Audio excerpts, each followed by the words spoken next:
Salam, axşamınız xeyir olsun. Bu dərsimizdə sizlərə ölkəmizin kənd təsərrüfatını və onlara aid bir neçə testi izah edəcəm.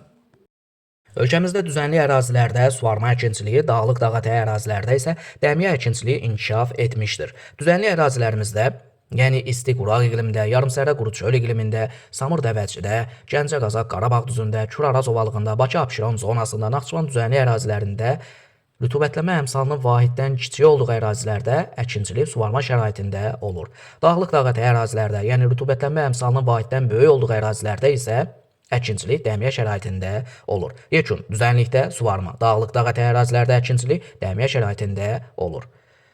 Ölkəmizdə taxılçılıq əksər rayonlarda inkişaf etmişdir. Dağlıq rayonlarda yazlıq taxıl əkinləri, düzənlik rayonlarda isə payızlıq taxıl əkinləri əkilir. Nədir məsələ? Düzənliklərdə qış aylarının mülayim keçməsi taxılçılığının payızlıq növünün inkişafına səbəb olmuşdur. Yəni payızlıq taxıl əkinləri əkilir.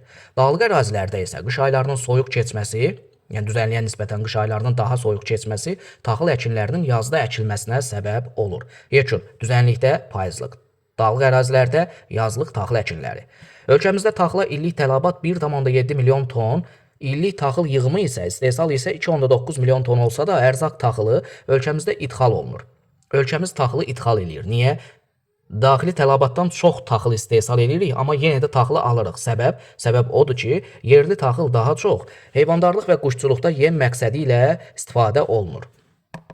Ölkəmizdə bitkiçiliyin müxtəlif sahələri inkişaf eləyib, hər bir bitkiçilik sahəsində bir inzibati rayonda və ya bir iqtisadi rayonda deyil, müxtəlif rayonlarda rast gələ bilərik. Amma daha çox becərilən, daha çox məşğuliyyət olan, bir sözlə də ixtisaslaşanlar hansılardırsa, gəlin onları müəyyənləşdirək.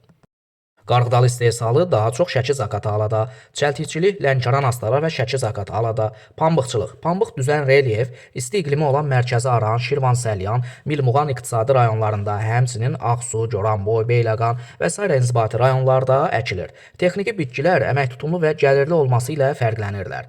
Pambıq əkinləri daha çox harada? Mərkəzi Aran, Şirvan Səlyan, Milmuğan. Dağlıq Şirvanda var pambıq əkinləri, bəli, Ağsu rayonunda. Gəncə Daşkəsəndə var, bəli, Goranboy rayonunda. Qarğıdalı istehsalı daha çox Şəki-Zaqatalada, çəltikçilik daha çox Lənkəran Astara və Şəki-Zaqatalada. Tütünçülük.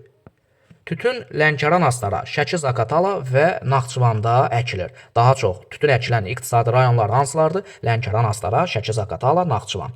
Masallı və Zaqatalada tütün fermentləmə zavodları fəaliyyət göstərirlər. Tütün fermentləmə zavodları hansı rayonlarda? Masallı və Zaqatalada. Ölkəmizdə tütün sortları: Samsun, Trabzon, iti yarpaq. Ölkəmizdə becərilən tütün sortları hansılardır? Samsun, Trabzon, iti yarpaq. Günəbaxan əkinləri. Günəbaxan Şəki-Zaqatalada, Samux, Şamaxı, İsmayıllı rayonlarında daha çox becərilir. Çayçılıq. Çayçılıq Lənkəran Astara, Şəki-Zaqatalada. Günəbaxan istehsalı olan inzibati rayonlar və iqtisadi rayon: Şəki-Zaqatala, Samux, Şamaxı, İsmayıllı. Çayçılıq Lənkəran Astara, Şəki-Zaqatala. Qızılgül istehsalı. Qızılgül daha çox Zaqatalada. Şəkər çuğunduru. Şəkər çuğunduru Naxçıvan, Qarabağ, Milmuğan iqtisadi rayonlarında. Şəkər çuğunduru daha çox becərilən iqtisadi rayonlar hansılardır? Naxçıvan, Qarabağ, Milmuğan iqtisadi rayonları. Üzümçülükdən danışaq. Üzümçülük həm dəmiyə, həm suvarma şəraitində becərilir. Deməli, üzümçülük bir iqlimdə yoxsa iki iqlim tipində? Əlbəttə iki iqlim tipində, çünki dağlıq və dağətəyi, həmçinin düzənlik ərazilərdə becərilir. Həm dəmiyə, həm suvarma şəraitində becərilir. Daha çox üzüm becərilən rayonlar: Tovuz, Qazaq, Şəmkir, Cəlilabad, Şamaxı, Füzuli və s. rayonlarda üzüm daha çox becərilir. Tovuz, Qazaq, Şəmkir, Cəlilabad, Şamaxı, Füzuli bu rayonlarda daha çox becərilən bitkiçilik sahəsi əlbəttə üzümçülük. Sonra kartofçuluqdan danışaq. Kartofçuluq Cəlilabad, İsmayıllı, Tovuz, Gədəbəy, Şəmkir, Qusar və s. inzibati rayonlarda daha çox inkişaf eləyən sahədir. Quba Xaçmazda kartofçuluq inkişaf eləyib, bəli. Hansı rayona görə? Qusara görə. Şəmkir, Gədəbəy, Tovuz. Deməli, Qazaq Tovuz iqtisadi rayonunda kartofçuluq yaxşı inkişaf eləyib fikri düzdür, bəli. Çünki orada Tovuz, Gədəbəy, Şəmkir rayonlarında kartof əkinləri daha çoxdur. Sonra Lənkəran Astara iqtisadi rayonunda hansı inzibati rayona görə kartofçuluğun inkişaf etməsini qeyd edə bilərik? Cəlilabada görə. Cəlilabadda həmçinin üzümçülük də yaxşı inkişaf edib. Tərəvətçilikdən gec yetişən tərəvətçilik Quba Xaçmaz üçün, tez yetişən tərəvətçilik isə və ya faraj tərəvətçilik Lənkəran Astara üçün səciyyəvidir. Şəhər ətrafı tərəvətçilik, yəni istixana şəraitində tərəvətçilik deyirsə, Bakı, Sumqayıt, Gəncə, Mingəçevir kimi iri şəhərləri qəbul edək. Tez yetişən Lənkəran Astara, gec yetişən Qubaq Açmaz. İstixana şəraitində tələbəçilik, yəni şəhər ətrafı tələbəçilik deyirsə, Bakı, Sumqayıt, Gəncə, Mingəçevir. Bostan məhsulları olan qarpız Zirədə və Sabirabadda, yemiş isə Kürdəmirdə daha çox becərilir. Yemiş harda? Kürdəmirdə. Qarpız Zirədə və Sabirabadda. Ölkəmizdə meyvəçilik ixtisaslaşmış sahədir. Tumlu meyvəçilik Qubaq Açmazda. Qərzəhli meyvəçilik Şəki-Zaqatalada. Çərdəkli meyvəçilik Naxçıvanda. Sitrus meyvəçiliyi Lənkəran Astarada. Quru subtropik meyvəçilik Mərkəzi Aran, Şirvansalyan, Milmuğanda. Cənub meyvəçiliyi Bakı-Abşeron zonasında. Deməli, tumlu meyvəçilik, alma, armud və s. harda? Qubaq Açmazda. Qərzəhli meyvəçilik, qoz, fındıq, şabalıd daha çox harda? Şəki-Zaqatalada. Çərdəkli meyvəçilik, ərik, şaftalı, alça və s. Naxçıvanda. Sitrus meyvəçilik, limon, portağal, mandarin Lənkəran Astarada. Quru subtropik meyvəçilik, düzənlik ərazilərdə, isti quraq ərazilərdə Mərkəzi Aran, Şirvansalyan, Milmuğan və s. Cənub meyvəçiliyi püstə, badam, zeytun, əncir, şanı üzümü və s. Bakı-Abşeronda. Bakı-Abşeron həm də yarımsərə quru çöl iqlimində, düzdür. Bakı-Abşeronda quru subtropik meyvəçilik də var fikri doğrudur? Bəli, doğrudur. Ölkəmizdə bütün iqtisadi rayonlarda qış otlaqları, dağlıq relyefə malik olan iqtisadi rayonlarda isə yay otlaqları var. Düzənlik ərazilərdə, Milmuğanda, Şirvansalyanda, Mərkəzi Aranda yalnız qış otlaqlarıdır. Amma həm düzənlik, həm də dağlıq ərazilərə malik olan Qubaq Açmazda, Şəki-Zaqatalada, Gəncə Daşkəsən olsun, Qazax Tovuz olsun, Şərqi Zəngəzur olsun, Qarabağ iqtisadi rayonu olsun, Naxçıvan olsun. Onlarda isə yadda saxlayaq ki, həm dağlıq, həm də düzənlik ərazilər olduğu üçün otlaqlardan həm yay, həm də qış otlaqları olması doğru cavabdır. Ölkəmizdə heyvandarlıqda donuzçuluq, maralçılıq, xəzləri heyvandarlığı olmasa da bir çox sahələr inkişaf edib. Camışçılıq. Camışçılıq Şəki-Zaqatala, Mərkəzi Aran üçün səciyyəvidir. Zebo heyvandarlıq Lənkəran Astara üçün səciyyəvidir. Arıçılıq. Arıçılıq dağlıq rayonlarda, Şəki-Zaqatalada, Dağlıq Şirvanda, Qarabağda, Şərqi Zəngəzurda və s. ərazilərdə bu sahə ilə məşğuliyyət daha çoxdur. Qoyunçuluq. Qoyunçuluqda qeyd edə bilərik ki, balbaz, merinoz, Qarabağ, qala cinsləri öz məhsuldarlığı ilə seçilirlər. Balbaz cinsləri Naxçıvan üçün səciyyəvidir, qala cinsləri Abşeron üçün səciyyəvidir.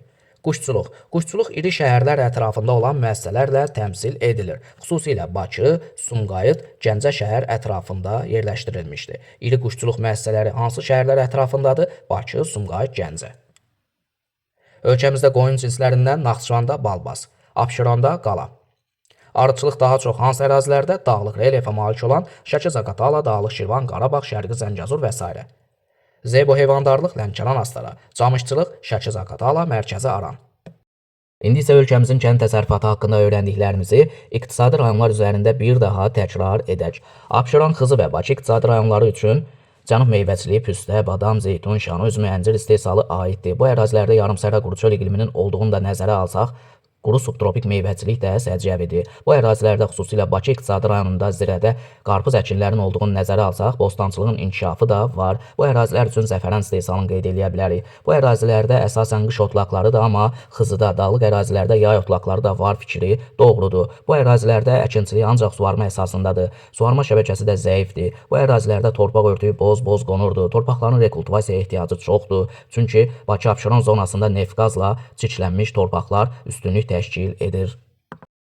Qubaq Açmaz ərazisində həm dağlıq, həm də düzənlik ərazilər olduğunu nəzərə alsaq, yəni bu ərazilər Samurdəvəçi ovalığıdır. Bu ərazilər isə yan silsilə, Sudur silsiləsi və s. yüksək dağlıq ərazilər olduğunu qeyd edə bilərik ki, bu da rayon ərazisində düzənliklərdə payızlıq taxıl əkinləri, düzənliklərdə suvarma əkinciliyi, düzənliklərdə qış otlaqları, dağlıq ərazilərdə isə yay otlaqları, həmçinin dəmiyə əkinciliyi, həmçinin yazlıq taxıl əkinləri olduğunu qeyd edə bilərik. Deməli, iqtisadi rayonda həm yay, həm qış otlaqları var, həm payızlıq, həm yazlıq taxıl əkinləri var, həm dəmiyə, həm də suvarma şəraitində əkincilik mümkündür. Qubaq Açmaz üçün meyvəçilik ixtisaslaşmış sahədir, tərəvətçilik ixtisaslaşmış sahədir, tərəvətçilik gec yetişəndir, meyvəçilik tumlu meyvəçilik olduğunu qeyd etmişdik. Rayonda kartof əkinləri xüsusilə Qusar rayonunda daha çox becərilir. Belə, rayon ərazisində yay otlaqları var, otlaq biçənəklər var. Təbii ki, bu da yay otlaqlarının olmasına imkan yaradır. Şəki-Zaqatala iqtisadi rayonunda Quba Xaçmazda olduğu kimi həm dağlıq, həm də düzənlik ərazilər var. Yəni bu ərazilərin Qanı-Qayırçay düzənliyi olduğunu biz bilirik. Bu ərazilər isə Başqafqaz silsiləsinə uyğun gəlir. Yəni həm dağlıq, həm də düzənlik ərazilər var, bəli. Ona görə Şəki-Zaqatalada həm dəmiyə, həm suvarma əkinçiliyi, həm yazlıq, həm payızlıq taxıl əkinləri, həm yay otlaqları, həm qış otlaqları var fikri doğrudur. Sonra Şəki-Zaqatalada meyvəçilik ixtisaslaşıb. Rayon üçün qərzəkli meyvəçilik əsas sahədir.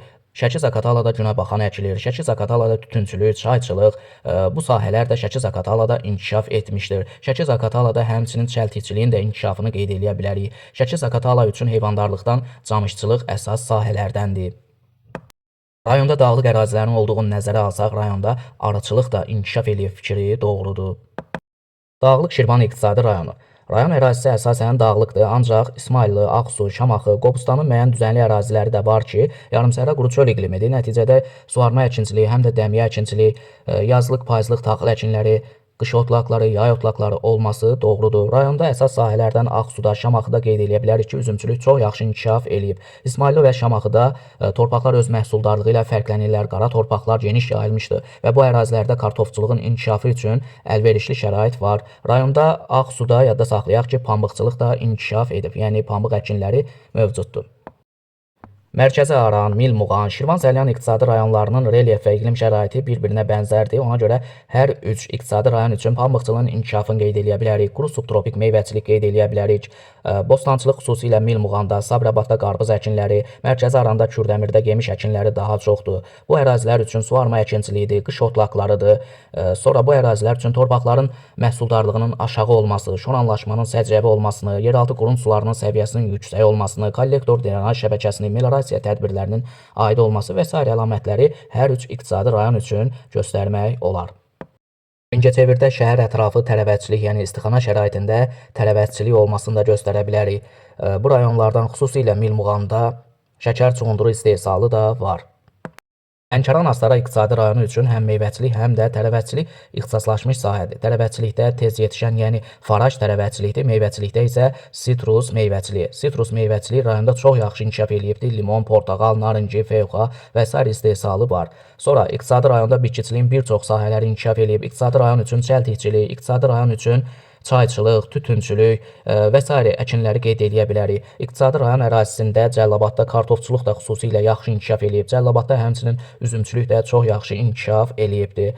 Sonra iqtisadi rayon üçün heyvandarlıqdan Zebu heyvandarlığını da göstərə bilərik. Rayonda düzənlik ərazilərdə, yəni Lənkəran ovalığında əkinçilik suvarma şəraitində aparılır. Nisbətən qərbə doğru təbii ki, dağ ətəyi, alçaq dağlıq ərazilərdə isə əkinçilik dəmiyə şəraitində aparılır. Rayonda qış otlaqları var, amma rayon ərazisində otlaq və biçənəklərin olduğu dağ-çəmən landşaftı olmadığı üçün yay otlaqlarının olmasını qeyd edə bilmərik.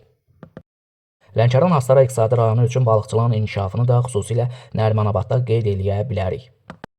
Qarabağ iqtisadi rayonunda düzənlik ərazilərdə, Qarabağ düzündə, Bərdə, Ağcabədidə, Arazboy düzənliklərdə, Füzulidə, yarımsəhra quru çöl iqlimi olan ərazilərdə suvarma əkinçilikdir, qış otlaqlarıdır, payızlıq taxıl əkinləridir. Dağlıq ərazilərdə isə dəmiyə əkinçiliyi, yazlıq taxıl əkinləri, bəzi dağ-çəmən landşaftı olan ərazilərdə yay otlaqları var. Dağlıq ərazilərdə arıçılıq da inkişaf eləyib. Bu iqtisadi rayonda Bərdə, Ağcabədi, Füzulidə pambıq əkinləri var. Dağ ətəyi, alçaq dağlıq ərazilərdə tərəvətçiliyin, bitkiçiliyin digər sahələri də inkişaf eləyibdir. Rayon üçün məsələn şəkər çuğunduru əkinməsini də qeyd edə bilərik. Rayon üçün üzümçülüyün inkişafını, kartofçuluğun bəzi rayonlarda inkişafını qeyd edə bilərik. İqtisadi rayonda heyvandarlıqdan həm maldarlıq, həm də qoyunçuluq inkişaf edib. Şərqi Zəngəzur iqtisadi rayonunda Zəngilan, Cəbrayılın Arazboy düzənliklərində yarımsəhra quru çöl iqlimi yayılan ərazilərdə suvarma əkinçiliyi, payızlıq taxıl əkinləri, həmçinin qış otlağı səciyyəvidir. Dağlıq ərazilərdə isə dəmiyə əkinçiliyi, yazlıq taxıl əkinləri, sonra yay otlaqları, xüsusilə Kəlbəcər, Laçında, Qarabağ vulkanik yaylasında dağ-çəmən landşaftı daha genişdir. Həmən ərazilərdə yay otlaqları da geniş yayılmışdır. Rayon ərazisində dağlıq relyefin üstünlük təşkil etməsi bu rayonda heyvandarlığın əkinçilikdən üstün inkişafına səbəb olur. Zəngəzurda, xüsusilə Kəlbəcər, Laçında arıçılıq təsərrüfatı da çox yaxşı inkişaf edib. Gəncə Daşkəsən iqtisadi rayonunda həm düzənlik, həm də dağlıq ərazilər, məsələn, Murov dağ silsiləsi var. Ona görə də rayonda həm dəmiyə, həm suvarma əkinçilik, həm yazlıq, həm payızlıq taxıl əkinləri, həm qış otlağı, həm də yay otlaqları var fikri doğrudur. Rayonda pambıq əkinləri xüsusilə Goranboyda daha çox inkişaf edib. Dəlməməddidə idi də pambıq təmizləmə zavodu da var. Sonra rayon üçün bitkiciliyin bir çox sahələrinin orta inkişafını qeyd eləyə bilərik. Qazax Tovuz iqtisadi rayonunda Gəncə Daşkəsəndə olduğu kimi həm dağlıq, həm də düzənlik ərazilər var. Məsələn, bu ərazilər dağlıq olması ilə fərqlənir. Xüsusilə burada sərhəddə, Ermənistanla sərhəddə Şahdağ silsiləsi yerləşir. Ona görə Qazax Tovuz iqtisadi rayonunda həm dəmiyə, həm suvarma şəraitində, həm yazlıq, həm payızlıq taxıl əkinləri, həm yay otlağı, həm də qış otlaqlarının olması doğrudur. Rayonda inkişaf edən sahələrdən kartofçuluğu qeyd edə bilərik. Tovuzda, Şəmkirdə, Gədəbəydə məhsuldarlığı ilə fərqlənən qara torpaqlarda, şabaldı torpaqlarda kartofçuluq çox yaxşı inkişaf etmişdir. Bu ərazilərdə həmçinin Şəmkir, Tovuz, Ağstafada üzümçülük də öz məhsuldarlığı ilə yüksək inkişafı ilə fərqlənir. Rayonda bəzən testlərdə düşür, pambıqçılıq yüksək inkişafı xeyr, aid deyil, bu yanlış fikirdir.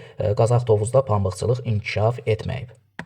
Naxçıvan iqtisadi rayonunda ixtisaslaşmış sahə çərdəkli meyvəçilikdir. Çərdəkli meyvəçilik məhz Naxçıvan üçün səciyyəvi olduğunu unutmayaq. Bu ərazilərdə tütün əkinçiliyi də inkişaf etmişdir. Bu ərazilərdə şəkər çuğunduru da becərilir. Düzənlik ərazilərdə əsasən suvarma şəraitində, yəni arazboyu düzənliklərdə suvarma şəraitində də əkinçilik, sonra arazboyu düzənliklərdə nisbətən qış otlaqlarının olmasını da qeyd edə bilərik. Qış otlaqlarının zəif inkişafına səbəb Naxçıvan düzənlik ərazilərinin iqliminin qışı soyuq keçən yarımsərə quru çöl iqlimi olması, yəni iqlimin kontinental olmasıdır. Dağlıq ərazilərə doğru əlbəttə dəmiyə əkinçiliyi bəzi ərazilərdə var. Sonra dağ-çəmən landşaftı Naxçıvanda olduğunu nəzərə alsaq, yay otlaqlarının olmasını da qeyd edə bilərik. Rayonda qoyunçuluq da inkişaf edib, xüsusilə balbas qoyun cinsləri öz məhsuldarlığı ilə fərqlənir. İndi isə ölkəmizin kənd təsərrüfatına aid olan bir neçə testin izahına baxaq. 3-cü. Lənkəran fiziki coğrafi rayonunda iqlimin kənd təsərrüfatının inkişafı üçün yaratdığı çətinlik. Əlbəttə, yağıntıların əsasən ilin soyuq dövründə düşməsi. Çünki suvarmaya yay aylarında daha çox ehtiyac var. Ona görə də yağıntılar yayda düşsə, kənd təsərrüfatı da yaxşı inkişaf edər. 6-cı. Respublikamızda kənd təsərrüfatının hansı sahələri geniş yayılmasına baxmayaraq ixtisaslaşma sahələri hesab olunmur.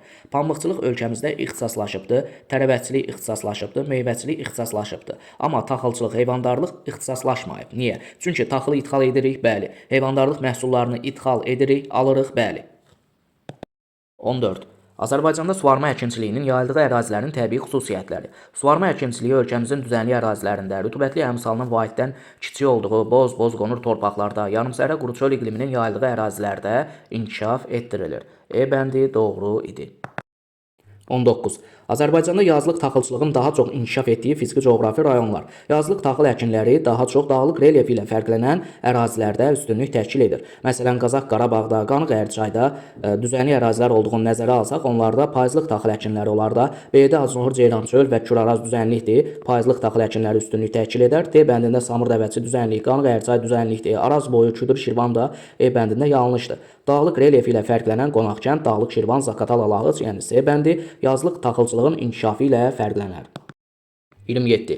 Torpaq, iqlim şəraitinin pambıqçılığın inkişafına imkan verdiyi əraziləri müəyyən edin. Pambıqçılıq əsasən aran rayonlarında, düzənlik ərazilərdə, yarımsərə quru çöl iqlimində, aqroiqlim ehtiyatları ilə yaxşı təmin olunmuş Küraraz ovalığında, yəni 2-də, 5-də, 4-də inkişaf edər. C bəndi. 33. Faraj tərəvətçilik, tütüncülük, çərdəkli meyvəçiliyin inkişaf etdiyi müvafiq əraziləri müəyyən edin. Faraj tərəvətçilik Lənkəran Astara üçün səciyyəvidir. 2. Tütüncülük Lənkəran Astarada da var, amma Lənkəran Astaranı Faraşa götürdüksə, tütüncülüyə 4-ü Şəki Zaqatalanı götürək. Çərdəkli meyvəçilik də Naxçıvan üçün səciyyəvidir. 6. 2, 4, 6 ardıcılığı ilə A bəndi olar. 34. Tumlu meyvəçilik, çayçılıq, qərzəkli meyvəçiliyin inkişaf etdiyi müvafiq əraziləri müəyyən edin. Tumlu meyvəçilik Quba Xaçmaz üçün səciyyəvidir, yəni 3. Çayçılıq Lənkəran Astara üçün səciyyəvidir, 6. Qərzəkli meyvəçilik Şəki Zaqatala üçün səciyyəvidir, 7. 3, 6, 7 ardıcılığı ilə E bəndi. 54. Abşeron yarımadasında kənd təsərrüfatının zəif inkişafı əlbəttə torpaqların az məhsuldar olması, su resurslarının çatışmazlığı olar. 55. Qış otlaqlarının yerləşdiyi ərazilər qış otlaqları düzənlik ərazilərdə, yəni verilənlər arasında Küdür, Şirvan və Qobustan, D bəndi isti quraq ərazilərdir. D bəndi qış otlaqları üçün daha əlverişlidir. Murov dağ dağlıqdır, Kiçik Qafqaz dağları, yan silsilə, Qonaqkənd. Bu ərazilərdə yay otlaqları üstünlük təşkil edər. 81. Azərbaycanda əlamətlərə uyğun gələn müvafiq əkinçilik sahələrini müəyyən edin. Birinci, düzən relyef, suvarma, isti iqlim şəraitində becərilən pambıqdır. Çünki düzənlik ərazilərdə, yarımsərə quru çöl iqlimdə, aqroiqlim ehtiyatları ilə yaxşı təmin olunmuş ərazilərdə pambıq əkinləri əkilir. Birə pambıq. Həm suvarma, həm dəmi əkinçilik deyirsə, ikinciyə üzümçülüyü götürə bilərik. Üçüncü, əsasən iki iqtisadi rayonun ixtisaslaşma sahəsidir. Əsasən iki iqtisadi rayonun ixtisaslaşma sahəsi olan, yəni həm faraj tərəvəçilik, həm də gec yetişən tərəvəçilik. Gec yetişən Quba Xaçmaz üçün səciyyəvidir. Faraj tərəvəçilik isə Lənkəran Astara üçün səciyyəvidir. Ona görə iki iqtisadi rayonun ixtisaslaşma sahəsidir deyirsə, üçüncüyə tərəvəçiliyi götürə bilərik. Doğru cavab 1 pambıq, 2 üzüm, üçüncüyə isə tərəvəz. 96. Eyler-Venn diaqramına əsasən uyğunluğu müəyyən edin. Yay otlaqları, qış otlaqları. Soyuq iqlimə malik olan yüksək dağlıq ərazilərdə yayılan yay otlaqlarıdır. Bir uyğundur birə. Qoyunçuluğun inkişaf etdirilməsi üçün əlverişli yem bazasına malikdir. Əlverişli yem bazası ikinci uyğundur hər ikisinə, həm yay, həm qış otlaqlarına. Subalp alp çəmənliklər deyirsə yay otlağı olar. Düzən və dağətəyi zonalar qışın yumuşaq keçdiyi ərazilərdə geniş sahə tutan dördüncü uyğundur qış otlaqlarına. Əsasən əkinçiliyin inkişaf etmədiyi ərazilərdə geniş yayılıb. Əkinçiliyin inkişaf etmədiyi ərazilərdə həm yay otlaqları yayılan dağ-çəmən landşaftında soyuq iqlimdə əkinçilik zəif inkişaf eləyər. Düzənliklərdə də təbii ki, əkinçilik olan yerlərdə heyvandarlıq inkişaf etməz, qoyunçuluq inkişaf etməz. Əkinçiliyin inkişaf etmədiyi ərazilərdə qoyunçuluq inkişaf eləyər də düzdür. Otlaq kimi həmən ərazilər istifadə olunar. Ona görə 5-ci hər ikisinə uyğundur. Ceylançol Acnohur alçaq dağlığında geniş yayılan, təbii ki, yay otlaqları yox, qış otlaqları olar. 6 uyğundur ikinciyə. Yekun cavab 1-ə 1 və 3, ikinciyə 4 və 6, üçüncüyə isə 2 və 5 olmaqla D bəndi doğru idi. 98. Pambıqçılıq və üzümçülük. Eyler-Venn diaqramına əsasən uyğun olan bəndləri müəyyən etməliyik. Suvarma olmadan becərilməsi mümkün olmayan pambıqdır, çünki üzümçülük həm dəmiyə, həm suvarma şəraitindədir. Əsas əkin sahələri yarımsəhra quru çöl iqlimində olan da pambıqçılıqdır. 2 də uyğundur birinciyə. Naxçıvan, Qazax, Tovuz, Dağlıq Şirvanda geniş sahədə əkilir. Üzümçülük olar. Çünki Naxçıvanda, Qazax, Tovuzda pambıq əkildiyini qeyd etməmişik. Dağlıq Şirvandan da Ağsu rayonunda bircə əkildiyini qeyd eləmişik. Azərbaycanda əkin sahələri geniş yayılıb hər ikisinin. Şərab istehsalı 5-ci üzümə aiddir. Xarici ölkələrə ixrac olunan kənd təsərrüfat məhsulu istehsal edir. Məsələn, üzümçülükdən deyək ki, üzüm ixrac eləyirik və ya şərab istehsal eləyib ixrac eləyirik. Düzdür, pambığın özünü ixrac edirik. Pambıqdan məsələn mahlıc ixrac edirik. Bəli, 6 uyğundur hər ikisinə. Yekun cavab B bəndi idi. 106. Meyvəçiliyin inkişafına imkan verən uyğun iqlim diaqramlarını müəyyən edin. Qərzəhli meyvəçilik Şəki-Zaqatala üçün səciyyəvidir. Azərbaycan iqlim dərsində həmən iqlim diaqramlarını bir-bir təhlil etmişdik. Hansının hansı rayonlara uyğun gəldiyini qeyd etmişdik. Qərzəhli meyvəçilik Şəki-Zaqatala üçündür. Zaqatalanın iqlim diaqramı da verilənlərdən əlbəttə D variantında olan, D bəndində olan bu diaqram Şəki-Zaqatala üçün səciyyəvidir. Özünüz də baxıb dəqiqləşdirə bilərsiniz. Tumlu meyvəçilik Quba Xaçmazdır. Quba Xaçmaz üçün iqlim diaqramı A-ya uyğun gəlir. Yəni 2-yə uyğundur, 1-ə uyğundur D, 2-yə uyğundur A. Qubanın iqlim diaqramıdır da. Sitrus meyvəçiliyi də Lənkəran Astaradır. Lənkəranın iqlim diaqramı da C bəndində idi. C uyğundur 3-ə. Yekun cavab 1-ə D, 2-yə A, 3-ə də C olmaqla B bəndi idi. Burada B diaqramı, yəni bu gördüyünüz diaqram yarımsəhra quru çöl iqliminin diaqramıdır. Verilən meyvəçilikdən heç birinə uyğun gəlmir. Əgər quru subtropik meyvəçilik verilərdisə, götürə bilərdiniz. 130. 1991-ci ildə çay plantasiyalarının sahəsi Azərbaycanda 13.000 hektar olmuşdur. Onların 60% məhsul verən sahələr idi. Həmin ildə 31,2 min ton məhsul toplanmışdırsa, orta məhsuldarlığı hesablayın. Fikir verdinizsə, çay plantasiyalarının 60% məhsul verəndir də, yəni bu yığılan məhsul 31,2 min ton 13.000 hektardan yox, 13.000 hektarın 60%-dən yığılıbdır. 13.000-in 60% nə eləyir? 60-a vurub 100-ə bölsək bərabərdir 7,8 min hektar eləyər. Deməli, məhsul 7,8-dən yığılıb. 7,8 hektardan nə qədər məhsul yığılıb? 31,2 min ton. Bəs 1 hektardan nə qədər yığılar? Olsun x. Buradan da x-i müəyyənləşdirmək üçün əlbəttə 31,2-ni bölməliyik 7,8-ə. O da bərabərdir 4 ton eləyər. Deməli, məhsuldarlıq hər hektardan 4 ton olub.